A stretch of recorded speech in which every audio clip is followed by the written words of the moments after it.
आप सभी श्रद्धालु भक्तों का इस पावन कथा में हृदय से स्वागत है। आज बुधवार का शुभ दिन है। मान्यता है कि बुधवार के दिन जब स्वयं गणेश भगवान अपनी कृपा दृष्टि धरती पर डालते हैं, तब सूक्ष्म जगत के द्वार खुलते हैं, अदृश्य शक्तियां सक्रिय हो जाती हैं और जिनके मन में सच्ची भक्ति होती है, उनके जीवन का भाग्य बदलना शुरू हो जाता है। कथा आरंभ करने से पहले श्रद्धा से यह मंत्र जपें। ॐ गम गणपतये नमः। वक्रतुंड महाकाय सूर्यकोटि संप्रभ।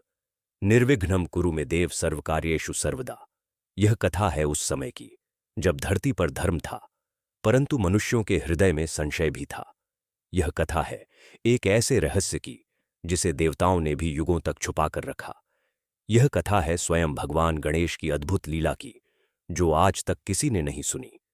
बहुत समय पहले हिमालय की तलहटी में सिद्धगिरि नाम का एक प्राचीन क्षेत्र था। वहां एक विशाल सरोवर था, जिसका जल चांदनी रात में चांदी की तरह चमकता था। उस क्षेत्र में एक रहस्यमयी ऊर्जा थी।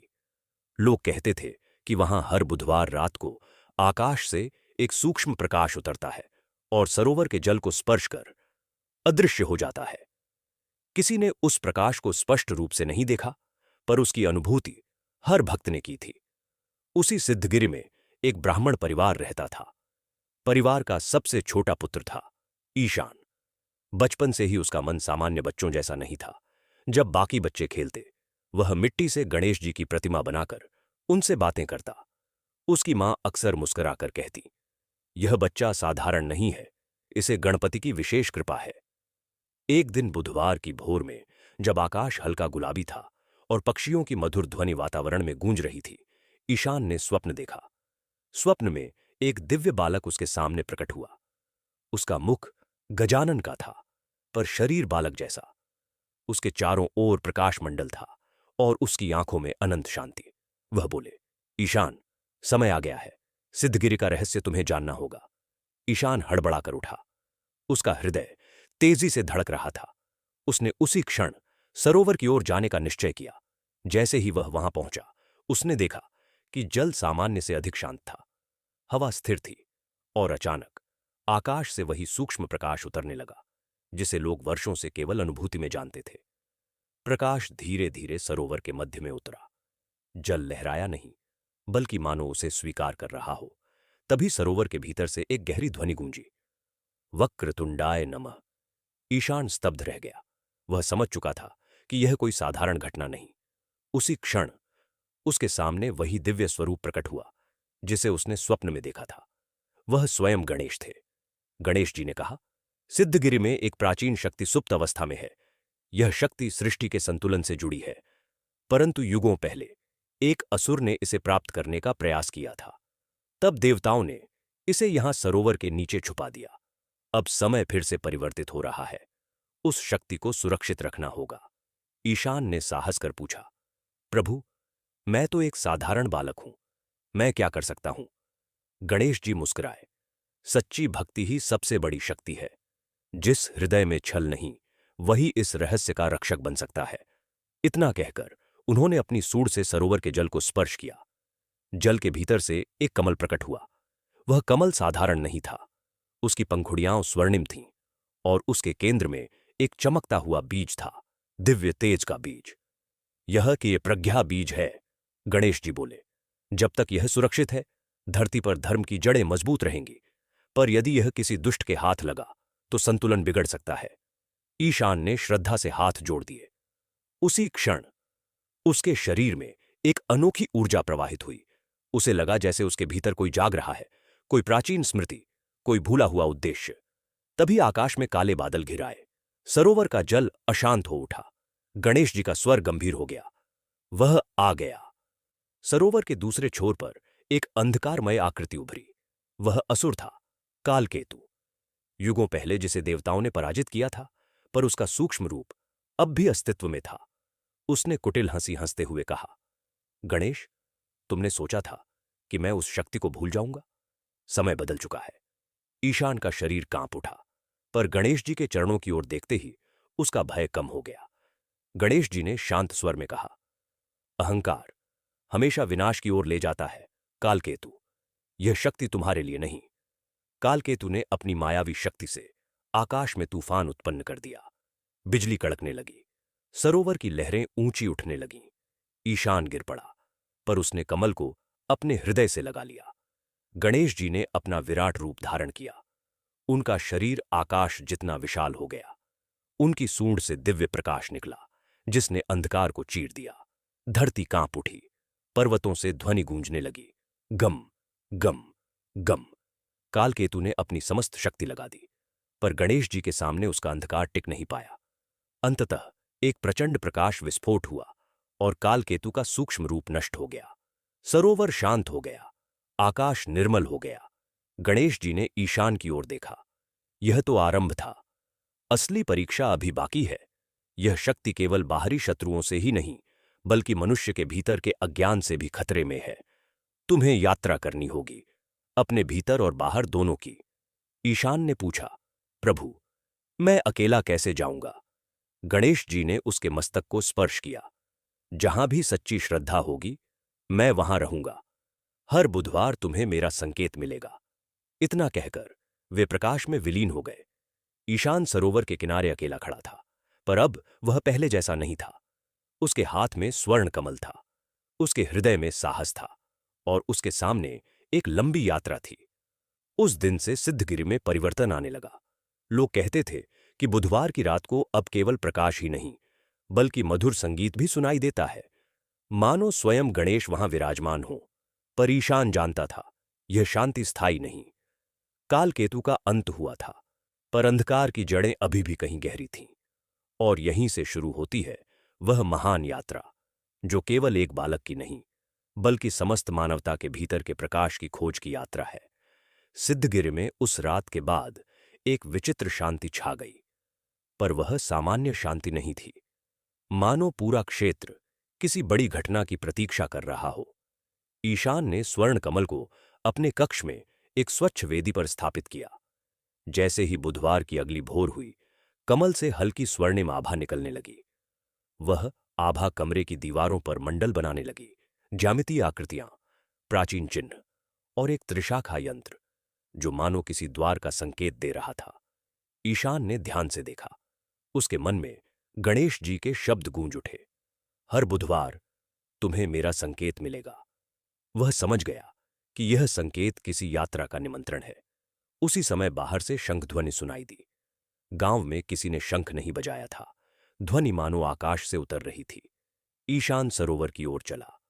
वहां पहुंचते ही उसने देखा कि जल के मध्य में फिर से वही सूक्ष्म प्रकाश प्रकट हुआ है, पर इस बार वह स्थिर नहीं था। वह धीरे धीरे घूम रहा था, जैसे कोई द्वार खुलने की तैयारी कर रहा हो। अचानक जल के ऊपर एक पारदर्शी पुल प्रकट हुआ, प्रकाश का पुल। उस क्षण एक परिचित करुणामय स्वर सुनाई दिया, आओ ईशान। उसने पीछे देखा। स्वयं गणेश जी इस बार अपने मध्यम रूप में प्रकट हुए थे, न अत्यंत विराट, न केवल बाल रूप। उनके चारों ओर सिद्धि और बुद्धि की सूक्ष्म आभा थी। उनके चरणों के नीचे कमल खिल रहे थे। ईशान ने प्रणाम किया, प्रभु, यह पुल कहां ले जाएगा? गणेश जी ने उत्तर दिया, यह तुम्हें अंतराल लोक में ले जाएगा। वह लोक जहां विचारों की ऊर्जा रूप लेती है। वहां तुम्हें समझना होगा कि बाहरी शत्रु से पहले भीतर का अज्ञान कैसे जन्म लेता है। ईशान ने बिना संकोच उस प्रकाश पुल पर कदम रखा। जैसे ही वह आगे बढ़ा, सिद्धगिरि की भूमि पीछे धुंधली होती गई। कुछ ही क्षणों में वह एक ऐसे क्षेत्र में पहुंचा जहां न दिन था न रात। आकाश नीले और बैंगनी रंग के मिश्रण से भरा था। भूमि क्रिस्टल जैसी पारदर्शी थी। दूर दूर तक चमकते स्तंभ खड़े थे, जिन पर प्राचीन लिपियां अंकित थीं। गणेश जी बोले, यह अंतराल लोक है। यहां हर विचार एक आकृति बन जाता है। जो मन में शुद्ध है वह प्रकाश बनता है, जो मन में संशय है वह छाया बनता है। ईशान ने चारों ओर देखा। उसे कुछ छायाएं घूमती दिखाई दी। वे अस्पष्ट थीं, पर उनमें बेचैनी थी। अचानक उन छायाओं में से एक ने आकार लिया। वह ईशान जैसा ही दिखता था, पर उसकी आंखों में भय और संदेह था। उसने कहा, तुम यह दायित्व नहीं निभा पाओगे। तुम केवल एक बालक हो। ईशान चौंक गया। गणेश जी शांत रहे। यह तुम्हारे भीतर का संशय है। उन्होंने कहा, जब तक इसे पहचानोगे नहीं, यह तुम्हें रोकता रहेगा।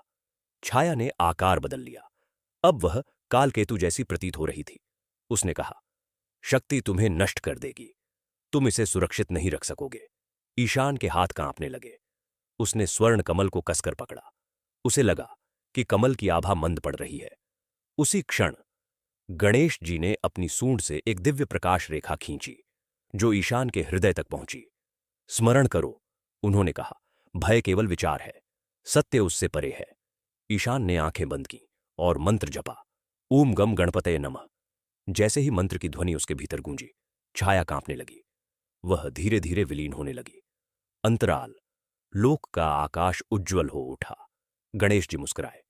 पहली परीक्षा पूर्ण हुई, पर यह तो केवल आरंभ है। तभी क्रिस्टल स्तंभों के बीच से एक वृद्ध औरत प्रकट हुए। उनकी दाढ़ी हिम जैसी श्वेत थी। उन्होंने कहा, प्रभु, समय आ गया है कि बालक को चिंतन मंडप दिखाया जाए। ईशान उनके साथ आगे बढ़ा। वे एक विशाल मंडप में पहुंचे, जिसके मध्य में एक गोलाकार सरोवर था। इस सरोवर में जल नहीं, बल्कि प्रकाश तरंगें थीं। अर्षि बोले, यहां भविष्य की संभावनाएं प्रतिबिंबित होती हैं। ईशान ने सरोवर में झांका। उसने देखा कि यदि वह प्रज्ञा बीज की रक्षा न कर सका, तो संसार में भ्रम फैल जाएगा। लोग बाहरी दिखावे में उलझ जाएंगे। सत्य की पहचान धुंधली हो जाएगी। फिर उसने दूसरा दृश्य देखा। यदि वह सफल रहा, तो लोगों के भीतर विवेक जागेगा, संघर्ष होंगे, पर अंततः संतुलन स्थापित होगा। उसके मन में प्रश्न उठा, क्या यह सब निश्चित है? गणेश जी बोले, भविष्य संभावना है, निर्णय नहीं। कर्म ही उसे दिशा देता है। तभी मंडप की भूमि कांप उठी।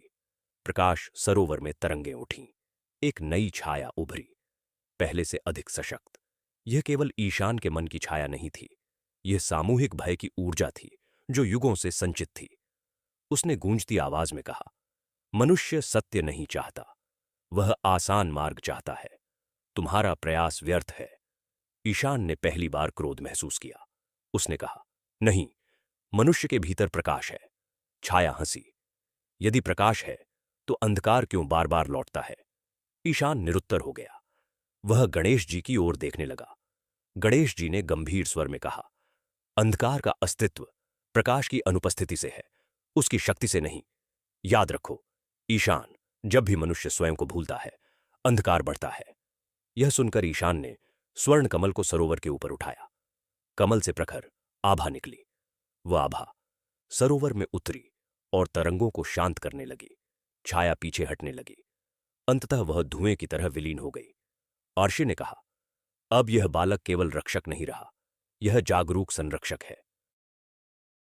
अंतराल लोक में समय अलग गति से चलता था। जब ईशान वापस सिद्धगिरी लौटा, तो वहां केवल एक रात बीती थी, पर उसके भीतर वर्षों का अनुभव समा चुका था। उसने देखा कि गांव में कुछ लोग अचानक आपस में विवाद करने लगे थे। छोटी छोटी बातों पर झगड़े हो रहे थे। उसे समझ आया कि अंतराल लोक की छायाएं केवल वहां सीमित नहीं थीं, उनका प्रभाव धरती पर भी पड़ता है।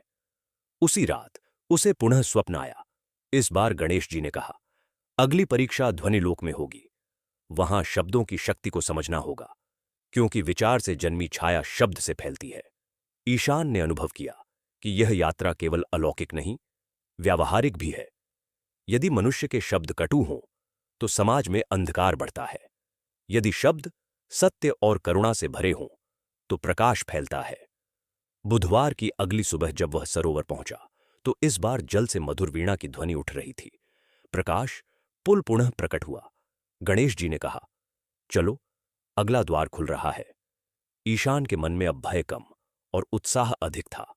वह समझ चुका था कि यह यात्रा केवल बाहरी शत्रुओं से युद्ध नहीं, बल्कि स्वयं को जानने की प्रक्रिया है। बुधवार की अगली भोर असामान्य थी। सिद्धगिरि का आकाश हल्के सुनहरे रंग में रंगा हुआ था। हवा में एक अनजानी गूंज थी, जैसे कोई अनगिनत घंटियों को बहुत दूर से धीरे धीरे बजा रहा हो। ईशान ने स्वर्ण कमल को हाथ में लिया। उसकी पंखुड़ियां हल्की हल्की कंपन कर रही थीं।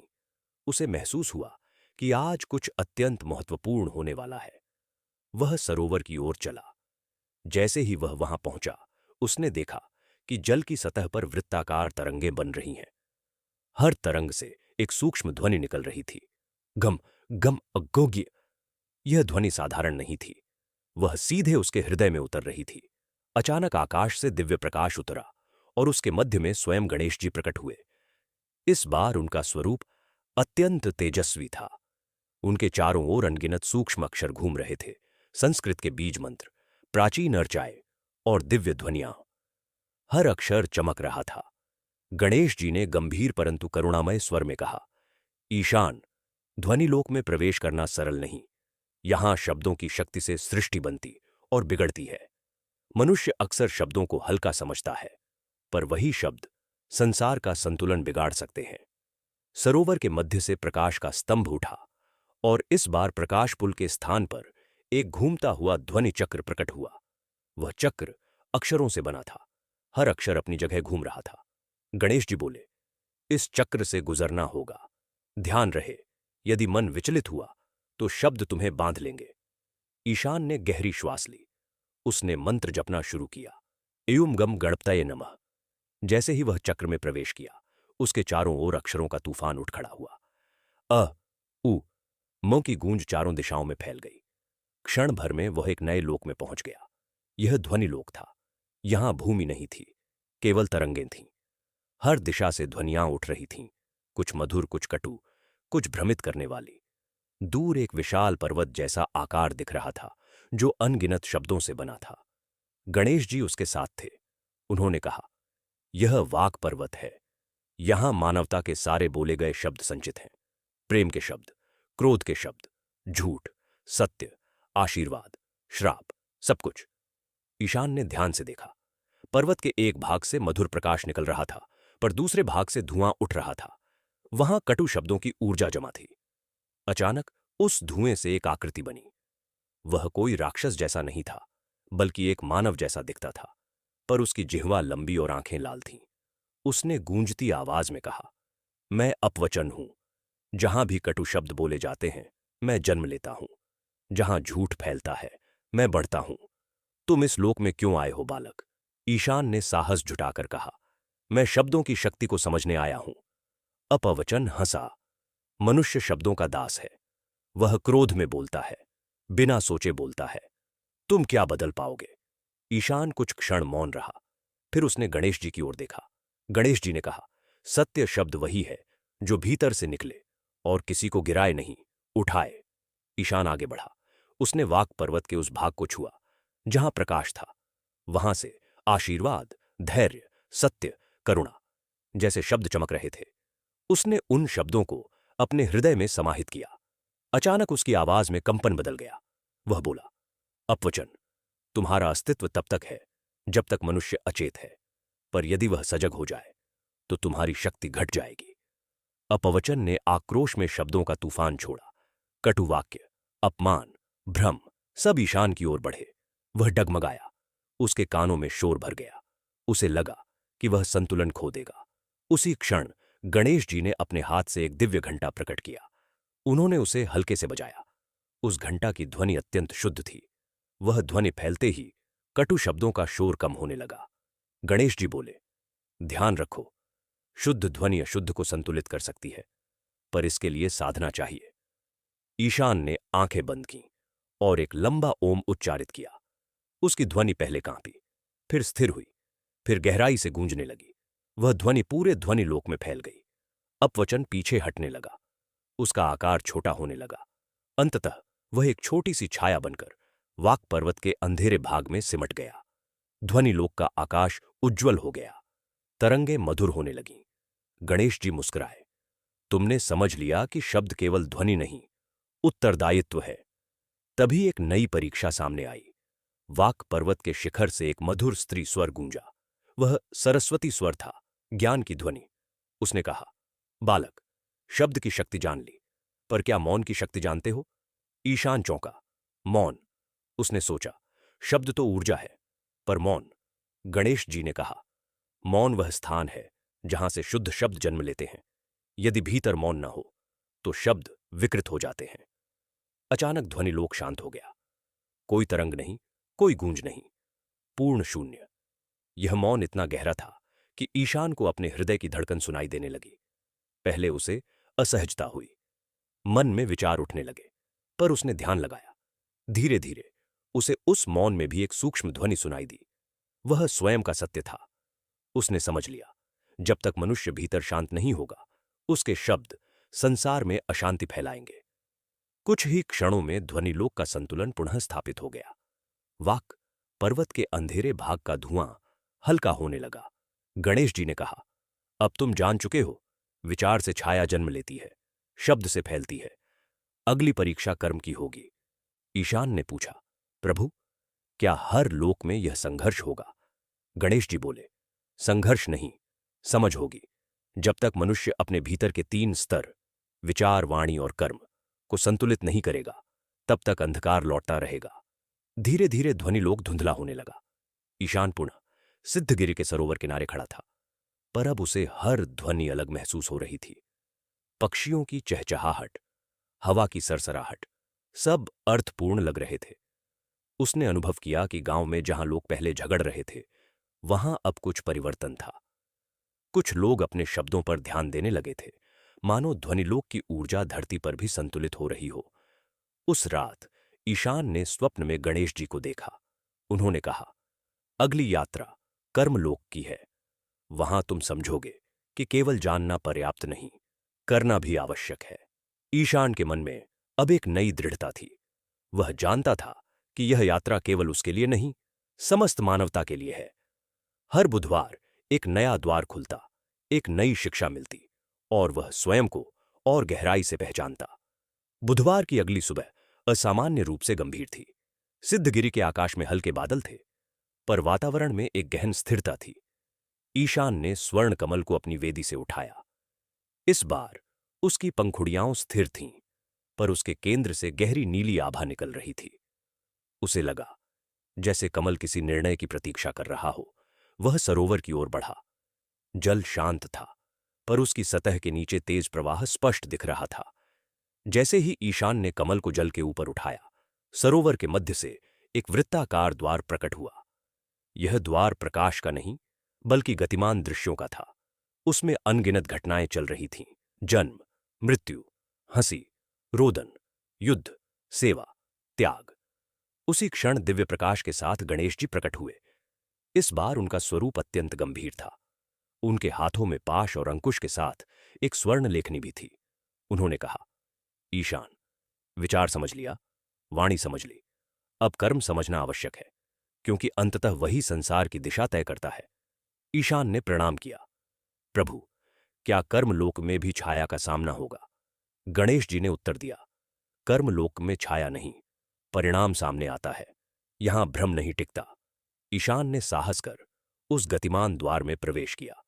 जैसे ही वह भीतर पहुंचा, उसे लगा कि वह किसी विशाल नगर के ऊपर खड़ा है। पर यह नगर पत्थरों से नहीं, प्रकाश रेखाओं से बना था। हर रेखा किसी व्यक्ति के कर्म से जुड़ी थी। कुछ रेखाएं उज्ज्वल थीं, कुछ धुंधली, कुछ टूटी हुई। गणेश जी बोले, यह कर्म जाल है। हर जीव का हर कर्म यहां अंकित होता है। यह दंड का स्थान नहीं, संतुलन का स्थान है। ईशान ने देखा कि एक स्थान पर अंधेरा घना था। वहां कुछ रेखाएं उलझी हुई थीं।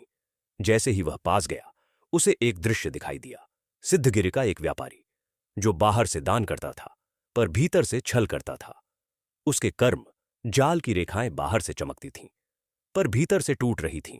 ईशान ने पूछा, प्रभु, लोग बाहरी दिखावे में क्यों उलझ जाते हैं?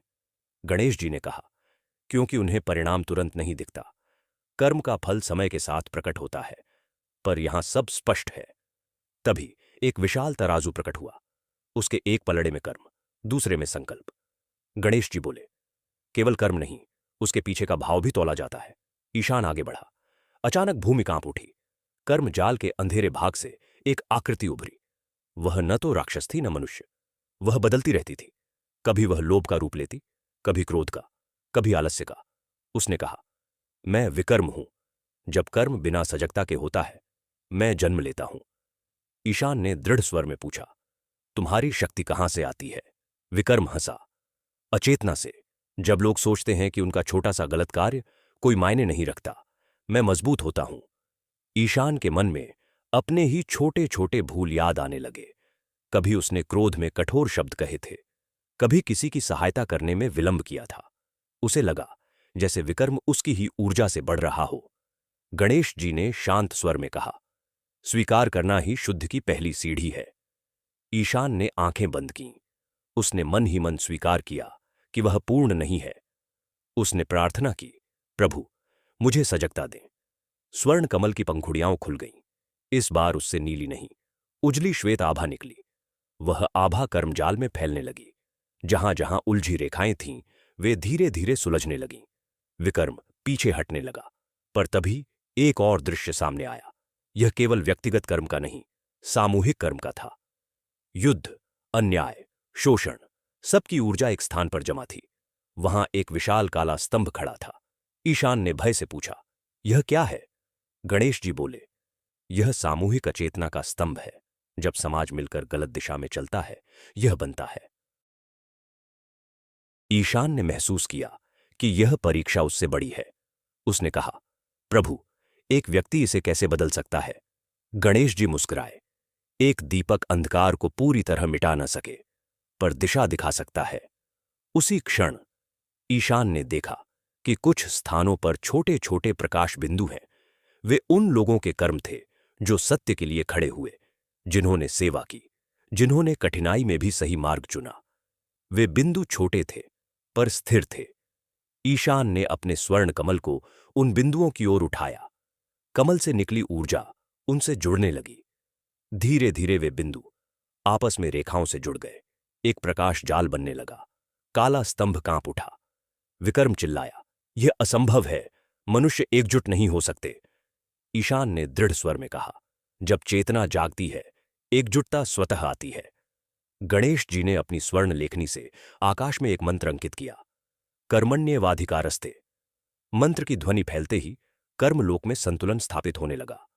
काला स्तंभ धीरे धीरे हल्का होने लगा। कुछ ही क्षणों में कर्मजाल का अंधेरा भाग कम हो गया। तराजू संतुलित हो गया। विकर्म एक छोटी छाया बनकर विलीन हो गया। गणेश जी ने ईशान की ओर देखा। अब तुम समझ गए कि केवल ज्ञान और वाणी नहीं, कर्म ही स्थायी प्रभाव छोड़ता है। यदि मनुष्य सजग होकर कर्म करे तो अंधकार टिक नहीं सकता। धीरे धीरे कर्मलोक धुंधला होने लगा। ईशान पुनः सिद्धगिरी के सरोवर किनारे खड़ा था, पर अब उसके भीतर एक नई गंभीरता थी। उसने अनुभव किया कि गांव में भी परिवर्तन की शुरुआत हो चुकी है। लोग छोटे छोटे सत्कर्म करने लगे थे, मानो कर्मलोक की ऊर्जा धरती पर प्रवाहित हो रही हो। उस रात उसे फिर स्वप्न आया। गणेश जी ने कहा, अब अंतिम तैयारी का समय है। अगला लोक आत्मबोध लोक है। वहां तुम जानोगे कि यह सब बाहरी यात्रा नहीं, भीतर की यात्रा थी। ईशान ने प्रणाम किया। वह समझ चुका था कि यह कथा केवल देव और असुर की नहीं, बल्कि हर मनुष्य के भीतर चलने वाले संघर्ष की है, विचार, वाणी और कर्म के संतुलन की। बुधवार की भोर इस बार अत्यंत शांत थी। न पक्षियों की चहचहाहट, न हवा की सरसराहट, मानो प्रकृति स्वयं मौन साधे प्रतीक्षा कर रही हो। ईशान ने स्वर्ण कमल को उठाया। इस बार उसकी पंखुड़ियां पूर्णतः खुली थीं। उसके केंद्र से एक स्थिर पारदर्शी प्रकाश निकल रहा था। न स्वर्ण, न नीला, न श्वेत, बल्कि ऐसा प्रकाश जो रंगों से परे था। ईशान सरोवर की ओर बढ़ा। जल दर्पण जैसा स्थिर था। जैसे ही उसने कमल को जल के ऊपर उठाया, उसकी सतह पर उसका प्रतिबिंब दिखाई दिया। पर वह सामान्य प्रतिबिंब नहीं था। उसमें उसका चेहरा नहीं, बल्कि अनगिनत रूप दिखाई दे रहे थे।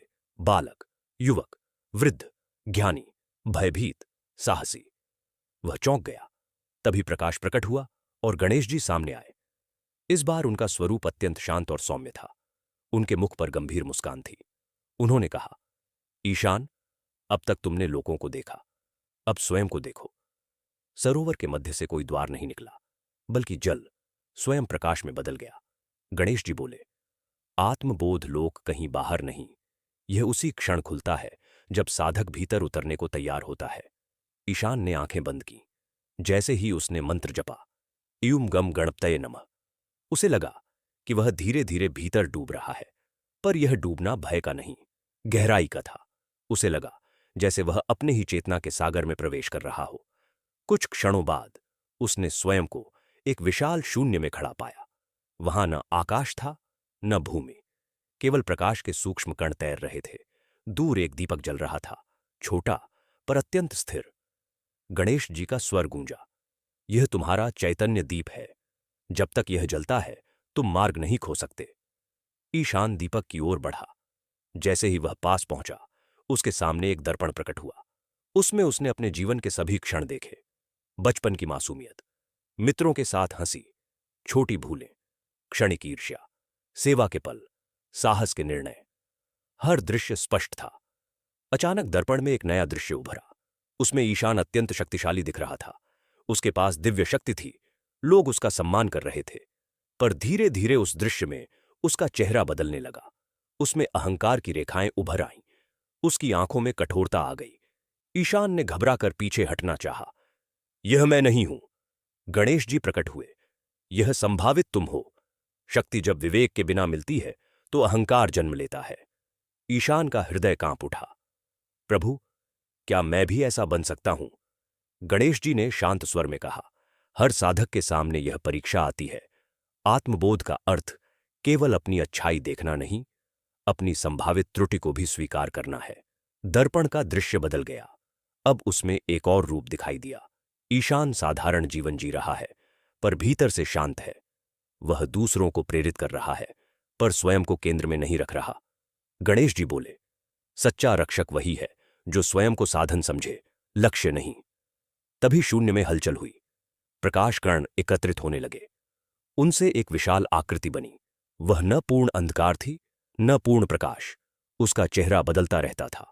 वह बोली, मैं अहम हूं। मैं तुम्हारे भीतर रहता हूं। यदि तुम मुझे पहचानोगे नहीं तो मैं तुम्हें नियंत्रित करूंगा। ईशान ने गहरी श्वास ली। उसे कर्म लोक और ध्वनि लोक की शिक्षा स्मरण आई। उसने कहा, अहम, तुम्हारा अस्तित्व स्वीकार है, पर तुम्हारा प्रभुत्व नहीं। अहम मुस्कुराया, तुम मुझे मिटा नहीं सकते। गणेश जी ने कहा, अहं को मिटाना आवश्यक नहीं, उसे संतुलित करना आवश्यक है। ईशान ने चैतन्य दीप के पास बैठकर ध्यान लगाया। उसने अपने भीतर के भय, गर्व, अपेक्षा सबको देखा।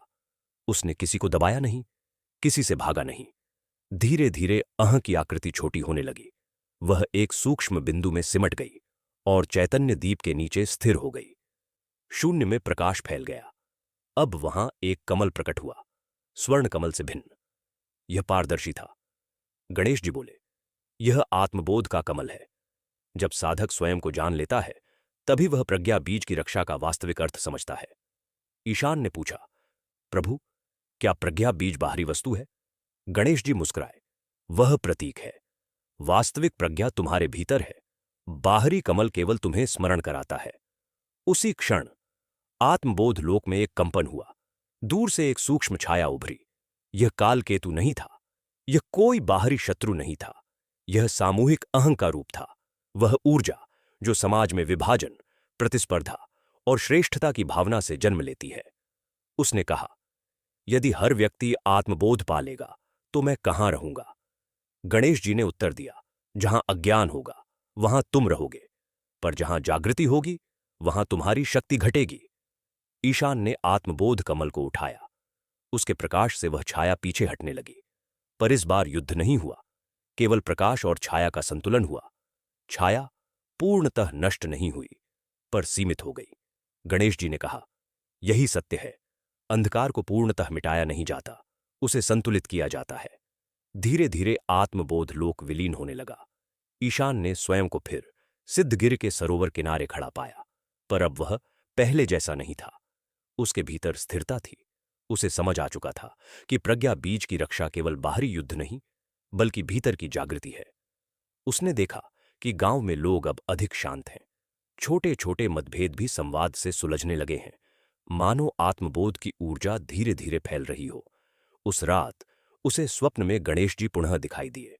उन्होंने कहा, अब अंतिम चरण निकट है।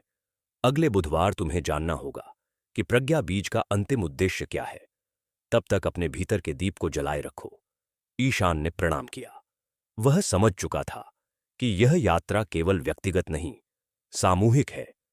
यदि एक व्यक्ति जागता है तो उसका प्रभाव दूर तक जाता है। बुधवार की अगली भोर सिद्धगिरि में अद्भुत थी।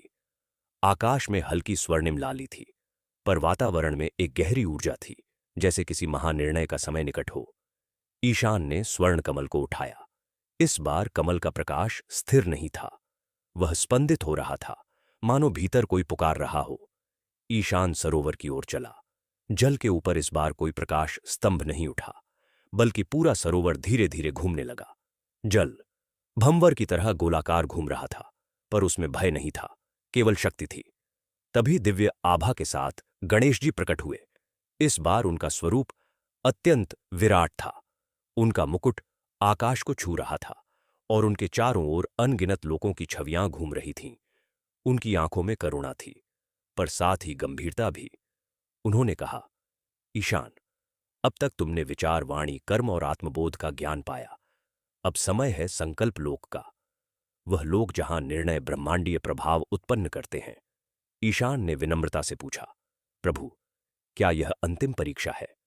गणेश जी बोले, यह वह बिंदु है जहां साधक तय करता है कि वह अपने ज्ञान का उपयोग कैसे करेगा। शक्ति का अंतिम उद्देश्य सेवा है या स्वार्थ, यही यहां स्पष्ट होगा। सरोवर के मध्य से एक विशाल कमल प्रकट हुआ, 1000 पंखुड़ियों वाला। उसकी प्रत्येक पंखुड़ी पर एक दृश्य अंकित था।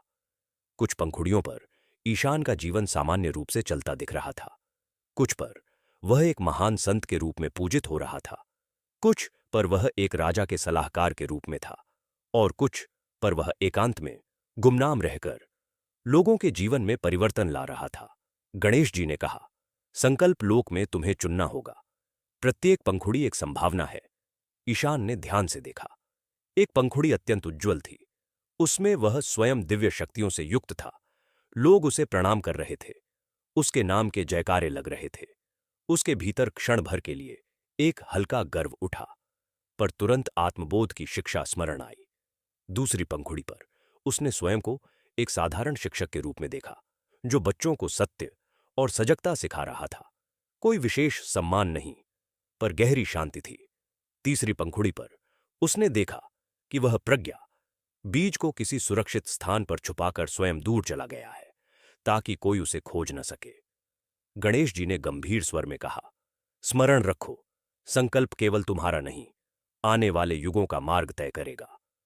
तभी आकाश में एक कंपन हुआ। संकल्प लोक के दूर क्षितिज से एक प्राचीन छाया उभरी। यह कालकेतु नहीं था, यह उससे भी प्राचीन था, मोह का रूप। वह बोला, साधक, यदि तुम शक्ति त्याग दोगे तो लोग तुम्हें भूल जाएंगे। यदि तुम प्रसिद्ध चुनोगे तो तुम्हारा नाम अमर होगा। ईशान के भीतर हलचल हुई। मनुष्य होने के कारण उसके भीतर पहचान की इच्छा थी। उसने गणेश जी की ओर देखा। गणेश जी शांत थे। उन्होंने कहा, सच्चा अमृतत्व नाम में नहीं, प्रभाव में है। निर्णय तुम्हारा है। ईशान कमल के मध्य में बैठ गया। उसने आंखें बंद कीं। उसने अपने भीतर के चैतन्य दीप को स्मरण किया। उसने सोचा, यदि वह प्रसिद्ध चुनता है तो क्या वह अपने अहं को पूर्णतः नियंत्रित रख पाएगा? यदि वह गुमनाम सेवा चुनता है तो क्या उसका कार्य उतना ही प्रभावी होगा? अचानक उसके भीतर एक स्पष्ट विचार उठा। प्रज्ञा बीज किसी एक व्यक्ति की शक्ति नहीं बनना चाहिए, उसे जागृति का प्रतीक बनना चाहिए। उसने वह पंखुड़ी चुनी जहां वह स्वयं को साधन के रूप में देख रहा था, लक्ष्य के रूप में नहीं। जहां वह लोगों को स्वयं जागने की प्रेरणा देता है, न कि अपने ऊपर निर्भर बनाता है। जैसे ही उसने संकल्प किया, 1000 पंखुड़ियों वाला कमल प्रकाश से भर उठा। मोह की छाया पीछे हट गई। संकल्प लोक में मधुर ध्वनि गूंजने लगी। गणेश जी ने प्रसन्न होकर कहा, तुमने सही समझा। शक्ति को केंद्र में नहीं, प्रवाह में रखना ही सच्चा संरक्षण है। पर परीक्षा यहीं समाप्त नहीं हुई। अचानक कमल के नीचे से एक दरार उभरी। वहां से सामूहिक मोह की ऊर्जा निकल रही थी।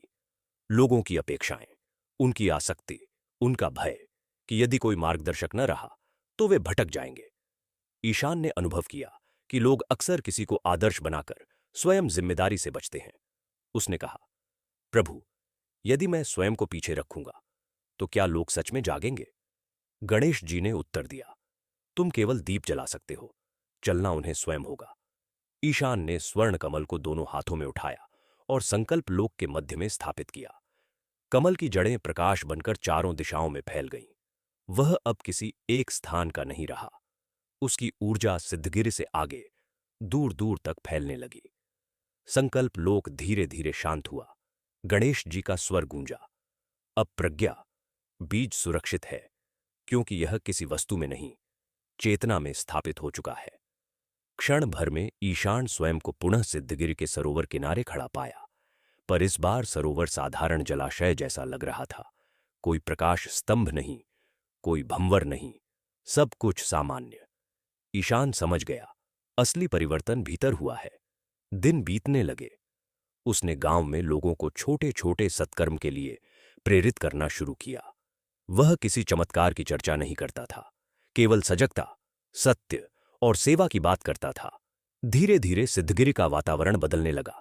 एक बुधवार की रात उसे फिर स्वप्न आया। गणेश जी प्रकट हुए। इस बार उनका स्वरूप अत्यंत सरल था, जैसे कोई स्नेही गुरु। उन्होंने कहा, ईशान, यात्रा का अंतिम चरण निकट है। अब तुम्हें जानना होगा कि प्रज्ञा बीज का बीजारोपण कैसे करना है, ताकि यह युगों तक जीवित रहे। ईशान ने विनम्रता से पूछा, प्रभु, क्या अभी और परीक्षा शेष है? गणेश जी मुस्कुराए, परीक्षा नहीं, उत्तरदायित्व। बुधवार की अगली भोर सिद्धगिरि में अत्यंत शांत थी। आकाश हल्का धुंधला, पर भीतर एक अनकहा कंपन था। ईशान ने जब स्वर्ण कमल को देखा, तो वह अब पहले जैसा चमकदार नहीं था। उसका प्रकाश भीतर समाहित हो चुका था। वह साधारण कमल जैसा दिख रहा था। क्षण भर के लिए ईशान के मन में प्रश्न उठा, क्या दिव्यता समाप्त हो गई? उसी क्षण उसके भीतर से उत्तर आया, दिव्यता प्रदर्शन नहीं, उपस्थिति है। वह सरोवर की ओर चला। इस बार जल पूर्णतः सामान्य था। कोई प्रकाश स्तंभ नहीं, कोई भंवर नहीं। वह समझ गया कि अब यात्रा बाहरी चमत्कारों की नहीं, वास्तविक कर्म की है। तभी उसके पीछे एक कोमल स्वर गूंजा।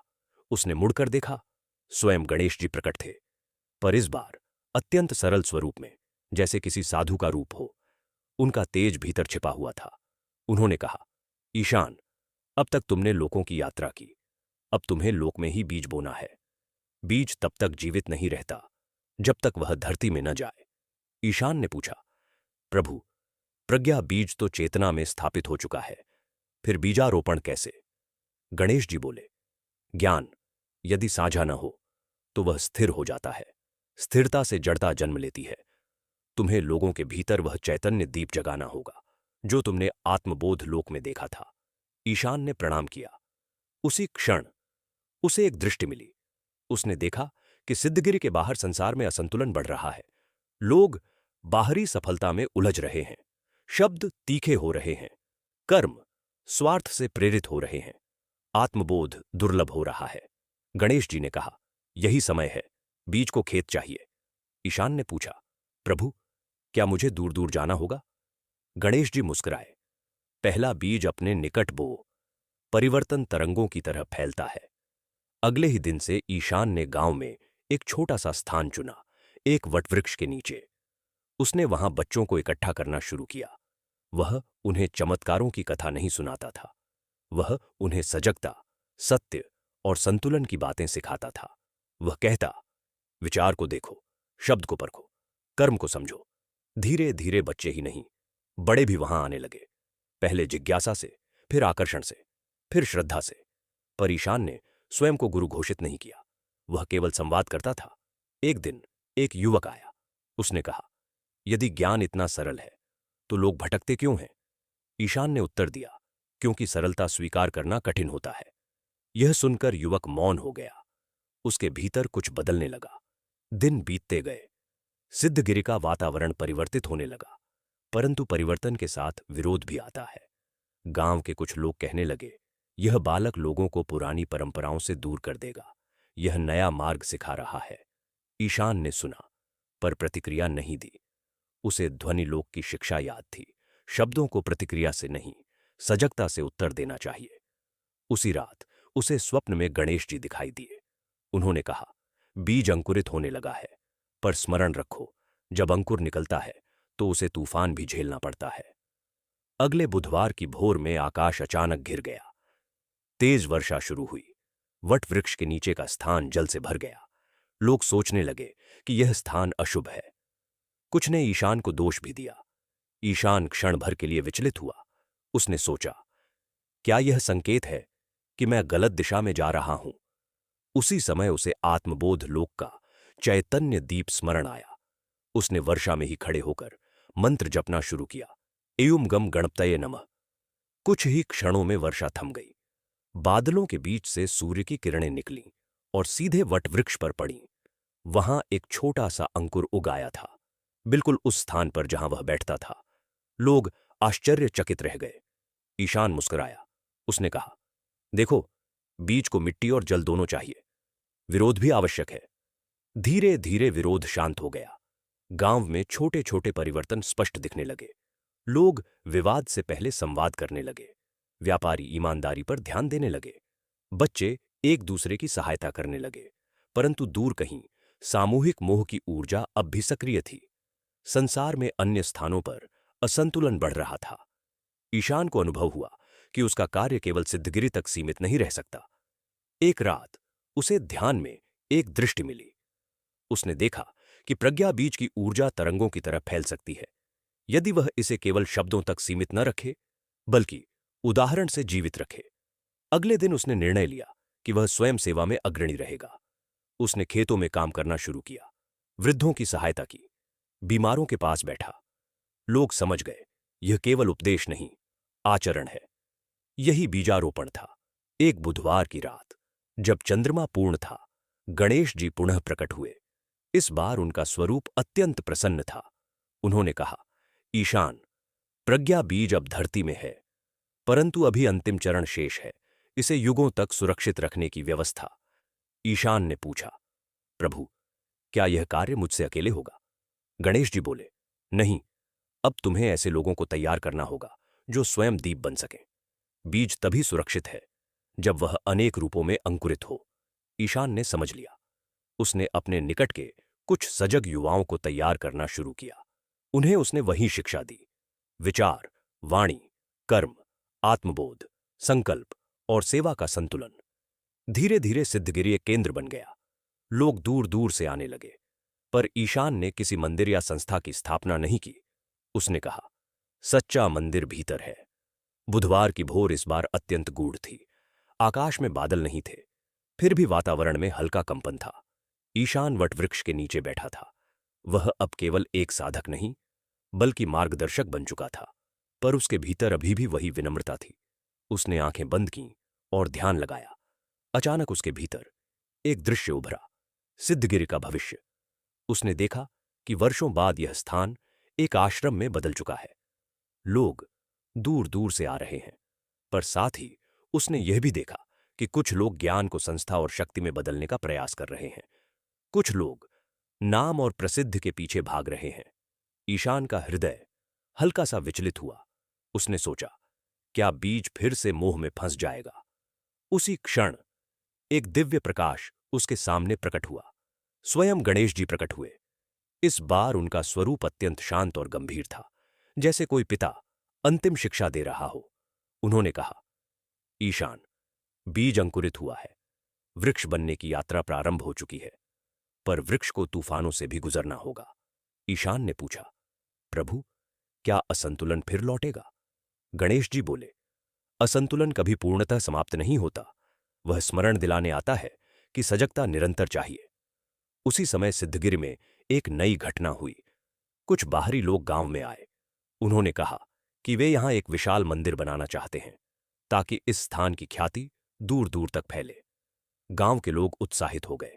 कुछ ने इसे सम्मान समझा, कुछ ने इसे अवसर। ईशान मौन रहा। उसने देखा कि लोगों के भीतर फिर से हलचल उठ रही है। प्रसिद्ध, धन, मान। एक युवक उसके पास आया और बोला, गुरुदेव, यदि यहां भव्य मंदिर बनेगा तो आपका नाम अमर हो जाएगा। ईशान ने मुस्कुराकर पूछा, यदि नाम अमर हो जाए और उद्देश्य खो जाए तो क्या लाभ? युवक मौन हो गया। उसी रात ईशान ध्यान में बैठा। उसने आत्मबोध लोक के चैतन्य दीप को स्मरण किया। उसने देखा कि प्रज्ञा बीज अब एक वृक्ष का रूप ले चुका है, पर उसकी जड़ें तभी मजबूत रहेंगी जब वह विनम्रता की मिट्टी में रहे। अचानक ध्यान में एक नई छाया उभरी। यह मोह या अहं की नहीं थी, यह संस्था भाव की छाया थी। जब ज्ञान संरचना बन जाता है और संरचना उद्देश्य से बड़ी हो जाती है। छाया बोली, यदि तुम संरचना नहीं बनाओगे तो ज्ञान बिखर जाएगा, यदि बनाओगे तो वह जड़ हो जाएगा। ईशान दुविधा में पड़ गया। उसने गणेश जी को पुकारा, क्षण भर में प्रकाश प्रकट हुआ। गणेश जी बोले, ज्ञान को संरचना चाहिए, पर संरचना को लचीलापन चाहिए। पत्थर का मंदिर स्थायी दिखता है, पर वृक्ष अधिक जीवंत होता है। ईशान ने निर्णय लिया। उसने गांव वालों को एकत्र किया और कहा, यदि हम कुछ बनाना चाहते हैं तो ऐसा स्थान बनाइए जहां लोग बैठकर संवाद करें, सीखें, सेवा करें। भव्यता नहीं, सरलता हमारा आधार हो। कुछ लोग निराश हुए। उन्हें भव्य मंदिर की कल्पना प्रिय थी, पर धीरे धीरे अधिकांश ने समझा। उन्होंने वटवृक्ष के पास एक साधारण सभा स्थान बनाया, मिट्टी और लकड़ी से। वहां कोई मूर्ति नहीं रखी गई, केवल एक दीपक रखा गया जो निरंतर जलता रहता था। ईशान ने कहा, यह दीप किसी देवता की मूर्ति नहीं, चेतना का प्रतीक है। जिसे जो रूप प्रिय हो वह उसी रूप में स्मरण करे। धीरे धीरे यह स्थान दीप मंडप कहलाने लगा। यहां लोग केवल पूजा नहीं, संवाद और सेवा की प्रतिज्ञा करते थे। परंतु परीक्षा अभी समाप्त नहीं हुई थी। एक दिन दूर प्रदेश से एक विद्वान आया। उसने कहा, तुम्हारा मार्ग सरल है, पर शास्त्रों में वर्णित विधि के बिना अधूरा है। तुम्हें परंपरा के अनुसार आचार विचार स्थापित करने होंगे। ईशान ने विनम्रता से कहा, शास्त्र मार्गदर्शक हैं, बंधन नहीं। विद्वान क्रोधित हो गया। उसने गांव में भ्रम फैलाना शुरू किया कि यह मार्ग अपूर्ण है। सिद्धगिरि में फिर से हलचल हुई। कुछ लोग विद्वान के साथ हो गए, कुछ ईशान के साथ। ईशान ने इस बार सार्वजनिक वाद विवाद नहीं किया। उसने सभी को दीप मंडप में बुलाया और केवल एक प्रश्न पूछा, हम यहां क्यों इकट्ठा हुए थे? प्रसिद्धि के लिए या सजगता के लिए? मौन छा गया। फिर उसने कहा, यदि कोई शास्त्र हमें सजगता सिखाए, हम स्वीकार करेंगे। यदि कोई परंपरा हमें सेवा सिखाए, हम अपनाएंगे। पर यदि कोई नियम हमें अहं की ओर ले जाए, तो हमें पुनः विचार करना होगा। धीरे धीरे विवाद शांत हो गया। विद्वान भी समझ गया कि यहां उद्देश्यवाद नहीं, जागृति है। उसी रात पूर्णिमा थी। ईशान ध्यान में बैठा। अचानक उसके सामने प्रज्ञा वृक्ष का विशाल रूप प्रकट हुआ। उसकी शाखाएं दूर दूर तक फैली थीं। कुछ शाखाएं मजबूत थीं, कुछ कमजोर। गणेश जी प्रकट हुए। उन्होंने कहा, अब अंतिम कार्य शेष है। ईशान ने पूछा, प्रभु, क्या अभी भी कुछ बाकी है? गणेश जी बोले, हां, वृक्ष की जड़ें केवल मिट्टी में नहीं, समय में भी होनी चाहिए। तुम्हें यह सुनिश्चित करना होगा कि जब तुम न रहो तब भी दीप जलता रहे। ईशान ने गहरी श्वास ली। उसे पहली बार अपने नश्वर शरीर का स्मरण हुआ। उसने समझा कि कार्य व्यक्ति से बड़ा है। अगले दिन उसने अपने निकट के शिष्यों को बुलाया। उसने कहा, मैं गुरु नहीं हूं, मैं केवल यात्री हूं।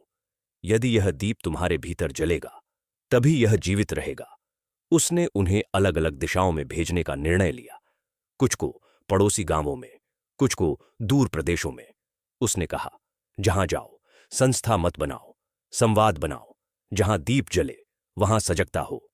लोग भावुक हो गए, पर उन्होंने समझ लिया कि यही बीज का विस्तार है। समय बीतता गया। सिद्धगिरि का दीप मंडप साधारण रहा, पर उसका प्रभाव दूर दूर तक फैल गया।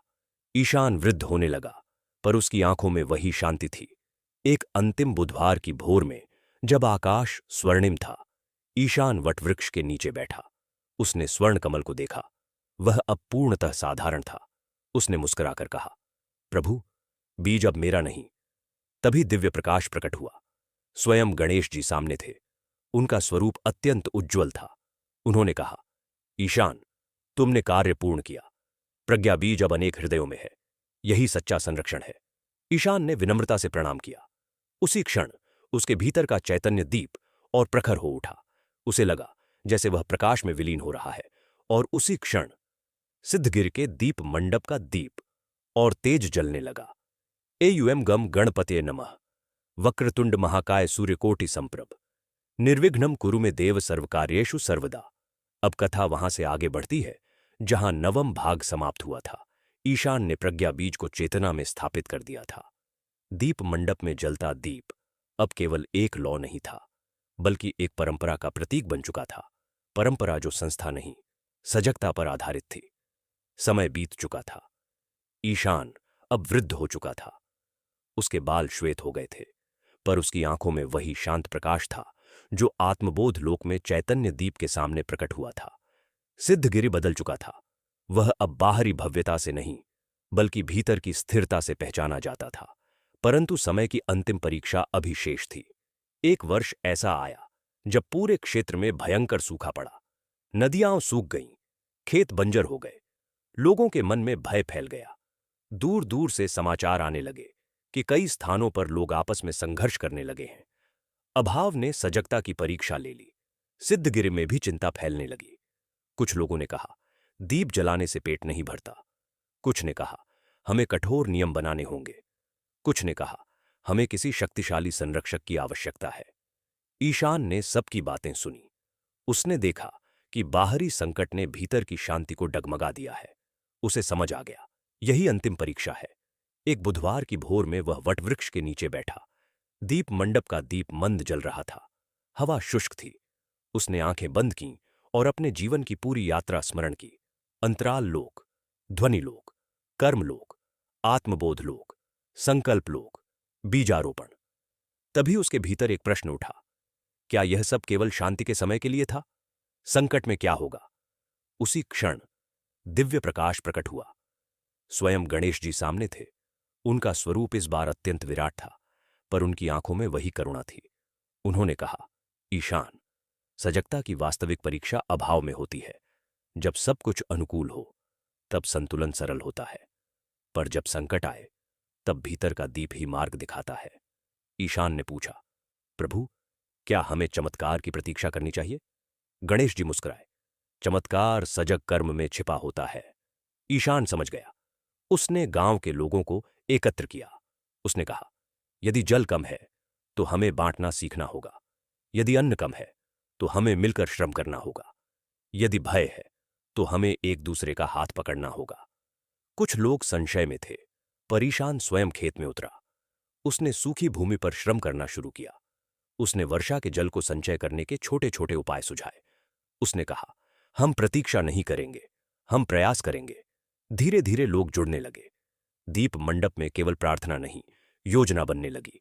लोगों ने छोटे तालाब खोदे, जल का संग्रह किया, अनाज को बांटने की व्यवस्था बनाई। परंतु सूखा अभी भी समाप्त नहीं हुआ था। एक रात, जब पूरा आकाश तारों से भरा था, ईशान अकेला बैठा था। उसने ऊपर देखा और कहा, प्रभु, क्या यह पर्याप्त होगा? तभी एक हल्की हवा चली। वटवृक्ष की पत्तियां हिलीं। उसे लगा जैसे कोई कह रहा हो, विश्वास कर्म से जुड़ा हो तभी फल देता है। अगले बुधवार की भोर में, जब सभी लोग दीप मंडप में एकत्र हुए, ईशान ने कहा, आज हम केवल मंत्र नहीं जपेंगे, हम संकल्प लेंगे कि किसी को भूखा नहीं सोने देंगे। सबने एक साथ मंत्र जपा, यूम गम गणपतये नमः। जैसे ही मंत्र की ध्वनि गूंजी, दूर आकाश में बादल दिखाई दिए। लोग आश्चर्यचकित हुए। धीरे धीरे वर्षा शुरू हुई, पहले हल्की, फिर तीव्र। पर इस बार वर्षा केवल आकाश से नहीं आई थी, वह लोगों के भीतर भी आई थी। संकट ने उन्हें बांटा नहीं, जोड़ा था। कुछ दिनों में सूखा समाप्त हो गया, खेत हरे हो गए। पर सबसे बड़ा परिवर्तन यह था कि लोगों के भीतर विश्वास और एकता की जड़ें गहरी हो गई थीं। ईशान ने समझ लिया, प्रज्ञा बीज की अंतिम परीक्षा यही थी। क्या यह केवल ज्ञान रहेगा या संकट में भी कर्म बनेगा? समय बीतता गया। ईशान का शरीर अब बहुत दुर्बल हो चुका था। एक अंतिम बुधवार की भोर में वह वटवृक्ष के नीचे बैठा। दीप मंडप का दीप स्थिर जल रहा था। उसने आंखें बंद कीं। उसे आत्मबोध लोक का चैतन्य दीप दिखाई दिया। वह पहले से अधिक उज्ज्वल था। तभी दिव्य प्रकाश प्रकट हुआ। स्वयं गणेश जी सामने थे। इस बार उनका स्वरूप अनंत था, जैसे संपूर्ण ब्रह्मांड उनमें समाया हो। उन्होंने कहा, ईशान, तुम्हारी यात्रा पूर्ण हुई। प्रज्ञा बीज अब किसी एक स्थान में नहीं, अनेक हृदयों में है। यही सच्चा संरक्षण है। ईशान ने विनम्रता से कहा, प्रभु, यदि कहीं फिर अंधकार बढ़े तो? गणेश जी बोले, जहां भी कोई बुधवार की भोर में सच्चे मन से मेरा स्मरण करेगा, वहां यह बीज पुनः अंकुरित होगा। इतना कहकर उन्होंने ईशान के मस्तक को स्पर्श किया। उसी क्षण ईशान के भीतर का दीप प्रकाश में विलीन हो गया। सिद्धगिरि में उस दिन एक अद्भुत शांति थी। दीप मंडप का दीप पहले से अधिक उज्ज्वल जल रहा था। लोगों ने महसूस किया कि ईशान अब शरीर से भले न हो, पर चेतना में उपस्थित है। वर्षों बाद भी सिद्धगिरि का दीप जलता रहा। वहां कोई भव्य मंदिर नहीं बना, केवल वटवृक्ष, मिट्टी का मंडप और एक दीप। पर वहां आने वाले लोग केवल दर्शन नहीं, परिवर्तन लेकर जाते थे। यह कथा हमें सिखाती है कि भगवान गणेश केवल विघ्नहर्ता नहीं, बल्कि चेतना के जागरण करता है। विचार, वाणी, कर्म, आत्मबोध, संकल्प और सेवा, यही प्रज्ञा बीज के 6 स्तर हैं। जब ये संतुलित होते हैं, तब जीवन स्वयं मंदिर बन जाता है। मेरी मानवीय दृष्टि से यदि इस कथा को देखें, तो यह केवल एक पौराणिक यात्रा नहीं, बल्कि आंतरिक विकास की रूपक कथा है। आधुनिक जीवन में भी विचारों की शुद्धि, शब्दों की सजगता, कर्म की जिम्मेदारी और संकट में एकता, यही वास्तविक आध्यात्मिकता है। यही वह संदेश है जो हर युग में प्रासंगिक रहेगा। यह कथा पूर्णतः सकारात्मक, प्रेरणादायक और जीवन उन्नायक है। किसी भी प्रकार के अंधविश्वास या भय पर आधारित नहीं, बल्कि जागृति और सेवा पर आधारित है। और इसी के साथ यह दिव्य महागाथा पूर्ण होती है। यदि आपके हृदय में भी कोई दीप जला हो, तो उसे जलाए रखिए। सनातनी बाबा को सब्सक्राइब करें।